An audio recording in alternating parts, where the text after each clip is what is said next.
I'm going to tell you why you're not really making any money in crypto. It's not your fault, and I'm actually going to tell you how to fix it. I am my own example for this one, and the reason that I know that this works is because it's exactly what I did to stop just losing money or round-tripping money and to actually turn some kind of a profit. The idea of getting rich quick is really the thing that's done everybody so dirty here, because oftentimes what happens is that very bad storytellers are the ones who are spreading this idea that you can show up to crypto with $1,000, make $1 million, and then go retire as some sort of digital nomad living on the beach in Belize or something like that. And it just really doesn't work that way. The shitty part is that it has worked that way for a few people. They're the ones that often tell the story.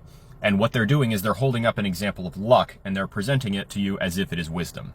Getting rich quick, effortlessly, overnight, with barely any work, is only a matter of getting lucky. And you cannot rely on getting lucky. And if you rely on getting lucky and you try to shape a strategy around that, what you're going to do is just continuously lose, because that's just not a way to go. The single biggest level up that I had in terms of turning that around for myself was to recognize and realize that making 25% or 35% profit on an investment that I made in a short amount of time is incredible, and I deserve to pay myself back for taking that.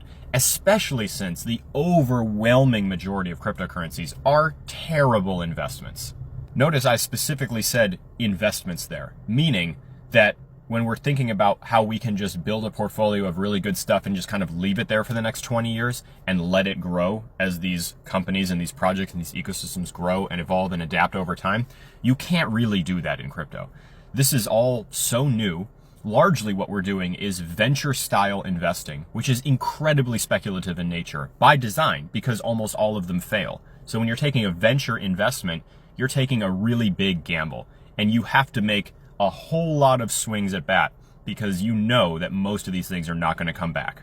Venture capital firms do not build portfolios of tiny startup companies thinking that this is going to be the thing that makes them rich for the next 40 years.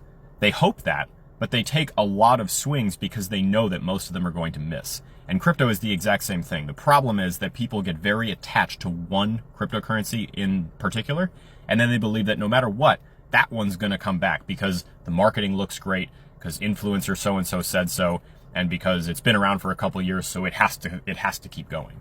Just recognize that getting rich quick is a farce. Okay, it's bullshit.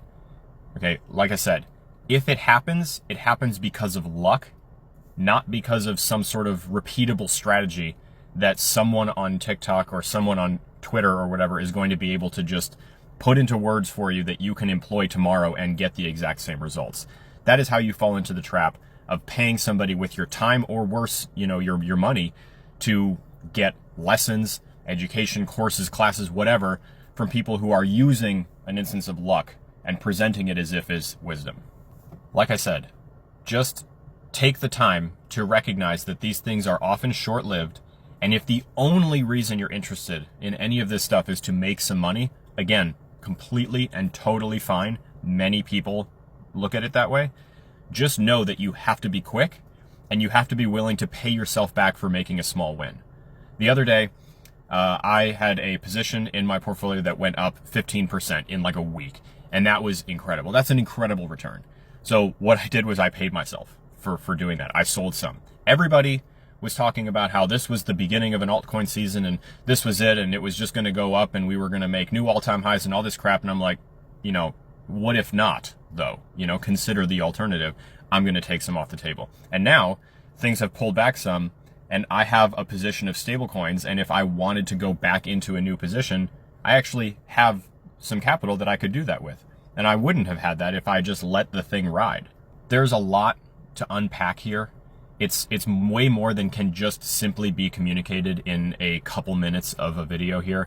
But this is the beginning of the unlock that you need to start to transition from buying some stuff in a cryptocurrency, in any cryptocurrency, and just waiting for years while you watch it go up and down and up and down and up and down, and someone out there is just making a ton of money. You can't figure out, like, why is it not me? Like, well, I've been here for years. I did this investing thing early, That's this whole thing that I was just rambling about for the last couple minutes. That's exactly what's happening.